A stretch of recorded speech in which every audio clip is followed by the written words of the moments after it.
കേരളത്തിൽ മറ്റൊരു വിവാദം കനം വെക്കുകയാണ്. നേരത്തെ പുറത്തു പറയാൻ പലരും മടിച്ചിരുന്ന ആർത്തവ രക്തം ശുദ്ധമെന്നും അശുദ്ധമെന്നും പറഞ്ഞ് പരസ്യമായി രംഗത്തെത്തിയിരിക്കുകയാണ്. ഇതിന്റെ തുടർച്ചയായാണ് വിവിധ സംഘടനകളുടെ ആഭിമുഖ്യത്തിൽ സംഘടിപ്പിച്ച ആർപ്പോ ആർത്തവം പരിപാടി. ഈ പരിപാടിയെ വിമർശിച്ചും അവഹേളിച്ചും രംഗത്തെത്തിയ മുസ്ലിം ലീഗ് നേതാവ് ഷാഹിന നിയാസിന് മറുപടിയുമായി ഡോക്ടർ വീണ JS. ആർത്തവരക്തം കമ്മ്യൂണിസ്റ്റുകാർക്ക് ശുദ്ധമാണെങ്കിൽ പാൽ സൊസൈറ്റിക്കാർ ശേഖരിക്കുന്നത് പോലെ ഓരോ വീടുകളിൽ നിന്നും ആർത്തവരക്തം ശേഖരിക്കട്ടെ എന്നും AKG സെന്ററിൽ വിതരണം ചെയ്യട്ടെ എന്നുമായിരുന്നു ഷാഹിനയുടെ പോസ്റ്റ്. എന്നാൽ നിങ്ങൾ പറയുന്നതിലും എത്രയോ മുമ്പ് ആർത്തവരക്ത ബാങ്കുകൾ അമേരിക്കയിലും മറ്റുമുണ്ടെന്നും അവിടങ്ങളിൽ പാൽ സൊസൈറ്റിക്കാർ വന്ന് ശേഖരിക്കുന്ന പോലെയല്ല രക്തം സ്വീകരിക്കാറുള്ളതെന്നും വീണ മറുപടി നൽകുകയായിരുന്നു. ശരീരത്തിന്റെ പരമാധികാരം വ്യക്തമാക്കിക്കാനാണ് ഷാഹിനയെ തിരുത്തുന്നതെന്ന് വീണയുടെ പോസ്റ്റ്. മറുപടിയായി ഡോക്ടർ വീണ JS പോസ്റ്റ് ചെയ്ത കുറിപ്പ് ഇങ്ങനെ: വനിതാ ലീഗ് നേതാവായ ഷാഹിന നിയാസിന് അറിയാൻ, പാൽ സൊസൈറ്റിക്കാർ വീടുകളിൽ നിന്ന് പാൽ ശേഖരിക്കും പോലെയല്ല ആർത്തവരക്തം ശേഖരിക്കേണ്ടത്. ബോഡി ഓട്ടോണമി അഥവാ സ്വന്തം ശരീരത്തിന്മേലുള്ള പരമാധികാരം മനുഷ്യർക്ക് ഓരോരുത്തർക്കുമുണ്ട്. വിവാഹിതയായാലും ഇല്ലേലും പെൺ ശരീരത്തിന്മേൽ ആണിനാണ് അധികാരമെന്ന് വിശ്വസിക്കുന്ന സ്ത്രീവിരുദ്ധ ആൺമേധാവിത്വ മനസ്സുള്ള ആളുകൾക്ക് പറഞ്ഞാൽ മനസ്സിലാവില്ലെങ്കിലും ഞാനൊന്ന് ശ്രമിച്ചു നോക്കാം. ആർത്തവ രക്തബാങ്ക് എന്നത് താങ്കൾ മെനഞ്ഞെടുക്കുന്നതിന് എത്രയോ മുന്നേ തന്നെ അത് അമേരിക്കയിൽ ഉരുത്തിരിഞ്ഞിട്ടുണ്ട്.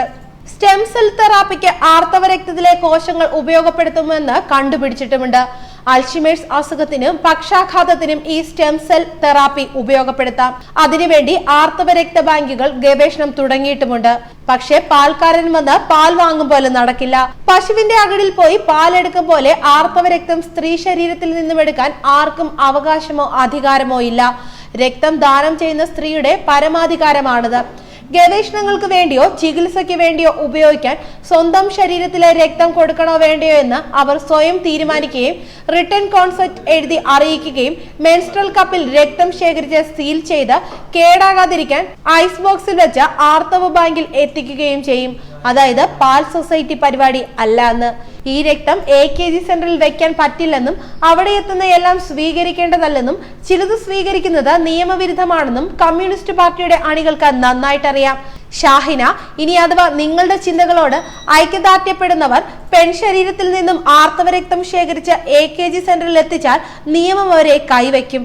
എന്ത്, എവിടെ, എങ്ങനെ എത്തിക്കണമെന്ന മാർഗരേഖയോ ചെയിൻ ഓഫ് കസ്റ്റഡിയോ തെറ്റിക്കുന്ന ഗവേഷണ കുതുകികളെ നന്നായി ഡീൽ ചെയ്യുന്ന നിയമങ്ങൾ നിലവിലുണ്ടട്ടാ. പിന്നെ ആർത്തവ ദ്രാവകത്തിന്റെ 35% മാത്രമേ രക്തമുള്ളൂ. അത് പ്രോസസ് ചെയ്ത് രക്തദാനത്തിന് തയ്യാറാക്കാൻ വലിയ ബുദ്ധിമുട്ടും ചെലവുമാകും. അതാണ് രക്തദാനത്തിന് നിലവിൽ ആർത്തവ രക്തം എടുക്കാത്തതിനുള്ള ഒരു കാരണം. പിന്നെ ഇതൊന്നുമല്ലേലും ചാവാൻ കിടക്കുന്നത് നാമജപം ടീംസ് ആണെങ്കിൽ അശുദ്ധി പ്രഖ്യാപിച്ച് ആർത്തവരക്തം സ്വീകരിക്കാതെ അല്ലെങ്കിൽ കൊടുക്കാതെ പരലോകത്തേക്ക് പോകാൻ ആവും തീരുമാനം. ആർത്തവം അശുദ്ധമല്ലെന്ന് എത്ര നാൾ ഉരുവിടണമാവോ? പിന്നെ സ്ത്രീകളുടെ മാനം അത് അശ്ലീലമല്ലല്ലോ. നിങ്ങളുടെ എഴുത്ത് വെച്ച് അതിനെപ്പറ്റി നിങ്ങളോട് തർക്കിക്കാൻ യാതൊരു സാധ്യതയും ഞാൻ കാണുന്നില്ല. ക്ഷമിക്കുമല്ലോ അല്ലേ? വനിതാ സഖാക്കളുടെ പ്രൈവറ്റ് പ്രോപ്പർട്ടിയാണ് അവരുടെ ശരീരമെന്ന് മാത്രം പറഞ്ഞിരുന്നെങ്കിൽ അതിനൊരു മാനം ഉണ്ടാകുമായിരുന്നു.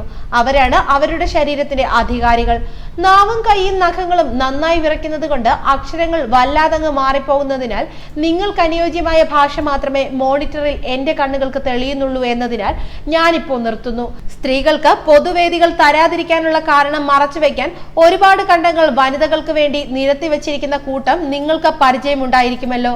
അതുകൊണ്ട് ഞാനായിട്ട് നിങ്ങൾക്ക് കണ്ടങ്ങൾ കാണിച്ചു തരാൻ ഉദ്ദേശിക്കുന്നില്ല. നല്ല നമസ്കാരം. ന്യൂസ് ഡെസ്ക് മലയാളി വാർത്ത.